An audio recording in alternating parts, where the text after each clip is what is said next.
যিসকল ষ্টুডেণ্ট FIUGPৰ অধীনত Guwahati university 4th semester education subject major বা মাইনৰলৈ পঢ়ি আছে তো তেওঁলোকৰ অহা 12 জুনত যিহেতু এডুকেশ্যনৰ থাৰ্ড পেপাৰৰ ফাইনেল এক্সামটো আছে তো থাৰ্ড পেপাৰৰ যিটো যোৱা বৰ্ষৰ কোৱেশ্চন পেপাৰ আছিল 2025ৰ সেই কোৱেশ্চন পেপাৰটো তোমালোকক সলিউশন কৰি দিম আৰু এইখন কোৱেশ্চনৰ পৰা তোমালোকৰ বা 2026 কাৰণে কোনখিনি ইম্পৰ্টেন্ট আছে সেইখিনি তোমালোকে জনাই দিম তো তোমালোকে ভিডিওটো স্কিপ নকৰি তোমালোকে ভিডিওটো একলৈ চাই থকা সেমিষ্টাৰ 4 2025 এডুকেশ্যনৰ এইটো আছিল 2025 বৰ্ষৰ কোৱেশ্চন পেপাৰ 4 সেমিষ্টাৰৰ তো এইটো আছিল এডুকেশ্যনৰ থাৰ্ড পেপাৰৰ নাম যে গাইডেন্স এণ্ড কাউন্সেলিং তো যোনসকলে মেজৰ লৈছে এডুকেশ্যন সাবজেক্ট 4th সেমিষ্টাৰ তেওঁলোকৰ এই সাবজেক্টৰ 12 জুনৰ তেওঁলোকৰ আছে মৰ্নিংত আৰু যোনসকলে মাইনৰ লৈছে তেওঁলোকৰ আছে এই সাবজেক্ট এইটোই হয় তেওঁলোকৰ আছে আবেলিত হ'ব ইয়াৰ ফুল মাৰ্ক 60 মাৰ্কৰ আৰু টাইমটো কিমান থাকে 2.5 ঘণ্টা থাকে তো তোমালোকে 60 মাৰ্কৰ এক্সাম দিব লাগিব আৰু টাইমটো 2.5 ঘণ্টা থাকিব তো যোৱা বছৰ যদি চাও 1 নম্বৰ কেন্দ্ৰৰ প্ৰশ্ন আহিছিল তো 1 নম্বৰ যেহেতু 1 মাৰ্কৰ 8খন প্ৰশ্ন আহে 8টা লিখিবলৈ তো যোৱা বছৰ প্ৰথম প্ৰশ্নটো আহিছিল যে তলত দিয়া বিকল্পসমূহৰ পৰা শুদ্ধ উত্তৰটো লিখে এই নম্বৰ 1 নম্বৰটো 1 মাৰ্কছৰ যেটো প্ৰথম প্ৰশ্ন যে নিৰ্দেশনাক এক প্ৰক্ৰিয়া বুলি ক'ব পাৰি তো নিৰ্দেশনাক এক প্ৰক্ৰিয়া কি প্ৰক্ৰিয়া বুলি ক'ব পাৰি হেতু তোমালোকে চোৱা এই নম্বৰ অপচনটো এইটো আছিল তো এই নম্বৰ অপচনটো সমস্যাবোৰ চিনাক্ত কৰি বিকল্প নিৰ্ধাৰণ কৰি লক্ষ্য স্থিৰ কৰি আৰু সেই লক্ষ্যতে উপনীত হোৱাৰ বাবে এজনে পৰিকল্পনা প্ৰস্তুত কৰে তো প্ৰশ্ন যেহেতু ইংলিছ এণ্ড এছামিছ মিডিয়ামত দিয়া আছে ময়ো তোমালোকক ইংলিছ এণ্ড এছামিছতে সলিউশন কৰি দিছো তো যোনসকলে ইংলিছ লৈছে তেওঁলোকে চাইলো আৰু যোনসকলে এছামিছ মিডিয়াম পঢ়ি আছে তেওঁলোকে তোমালোকে বুজি লোৱা ইয়াৰ উত্তৰ অপচনটো হ'ব 1 নম্বৰৰ এ শুদ্ধ অপচন তাৰপিছত বি নম্বৰটো 2 নম্বৰটো যদি চাও প্ৰশ্ন তো 2 নম্বৰ প্ৰশ্নটো কি আছে যে পৰামৰ্শদানৰ মৌলিক নীতিসমূহৰ কি কি তো পৰামৰ্শদানৰ মৌলিক নীতিসমূহৰ কোনবিলাক হয় যেনে প্ৰথম অপচনটো দি আছে যে সত্য ভাষণ তাৰপিছত 2 নম্বৰটো ন্যায় সি নম্বৰটো দি আছে বিশ্ব ইষ্টতা আৰু 3 নম্বৰটো দি আছে ওপৰ সকলো কেইটা এই তিনিটাই আছিল কি পৰামৰ্শদানৰ মৌলিক নীতিসমূহৰ নেক্সট প্ৰশ্ন আহিছিল 3 নম্বৰ প্ৰশ্ন যে তলত দিয়া বিবৃতি সমূহৰ কোনটো নিৰ্দেশৰ স্বভাৱ আৰু বৈশিষ্ট্য প্ৰসংগটো ভুল তো অপচন যেটো এ বি সি আৰু ডি দিয়া আছে আৰু শুদ্ধ অপচনটো তোমালোকৰ যেটো 1 মাৰ্কছৰ 3 নম্বৰ প্ৰশ্ন আছে ইয়াৰ শুদ্ধ অপচন সি নম্বৰ হ'ব তাৰপিছত নেক্সট প্ৰশ্ন 4 নম্বৰ হয় তো এগৰাকী শিক্ষকে যদি চিৰুনিত এজন সমস্যা সৃষ্টিকাৰী শিশুক পায় তেন্তে তেওঁ কি কৰা উচিত তো ইয়াৰ শুদ্ধ অপচনটো কি হ'ব প্ৰথম অপচনটো দি আছে শিশুটিক তৎক্ষণাত ঘৰলৈ পঠোৱা বি নম্বৰটো এইটো আছিল সি নম্বৰটো দি আছে যে শিশুটিক শাস্তি প্ৰদান কৰিব আৰু ডি নম্বৰটো আছে শিশুটিক পৰামৰ্শ দান কৰিব তো ইয়াৰ শুদ্ধ অপচনটো কোনটো হ'ব তো 4 নম্বৰ প্ৰশ্ন আছে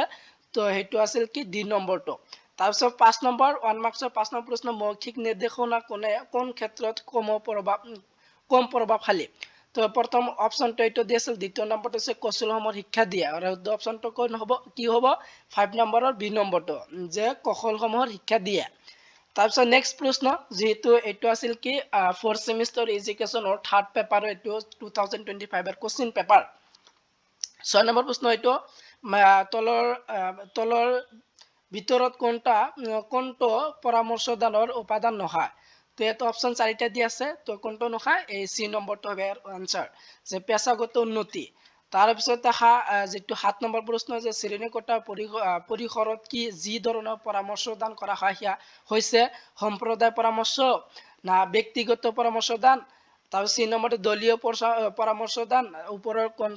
কোনোটাই নহয় আৰু অপচন সি নম্বৰ তো হেকৰটো দিয়া আছে হেকৰ প্ৰশ্ন 4 নম্বৰ 1 মাৰ্কৰ যেটো হেকৰ প্ৰশ্ন 8 নম্বৰ প্ৰশ্নটো 8 নম্বৰ যেটো যিজনে পৰামৰ্শৰ সহায় বিচাৰে তেওঁ কি কোৱা হয় তেওঁ কোৱা হয় পৰামৰ্শদাতা বা পৰামৰ্শ গ্ৰহণকাৰী আৰু তোমালোকৰ সি নম্বৰ আছে পৰামৰ্শকাৰী আৰু ৰোগী আৰু অপচনটো কোনটো হ'ব এইটো হ'ব বি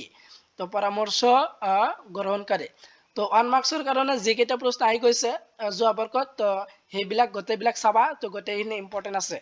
তো 2 নম্বৰ থাকে 2 মাৰ্কছৰ 6টা লিখিবলৈ আহে টোটাল 12 মাৰ্কৰ যে প্ৰথম প্ৰশ্নটো আছিল যে নিৰ্দেশনাৰ দুটা মনোবৈজ্ঞানিক আধাৰ উল্লেখ কৰা 2 নম্বৰটো আছে নিৰ্দেশনাৰ দুটা নীতি উল্লেখ কৰা আৰু 3 নম্বৰ প্ৰশ্নটো আছে পৰামৰ্শ দানৰ দুটা উপাদান উল্লেখ কৰা আৰু 4 নম্বৰ প্ৰশ্নটো আছে যে নিৰ্দেশনাৰ আৱশ্যকতাৰ বিষয়ে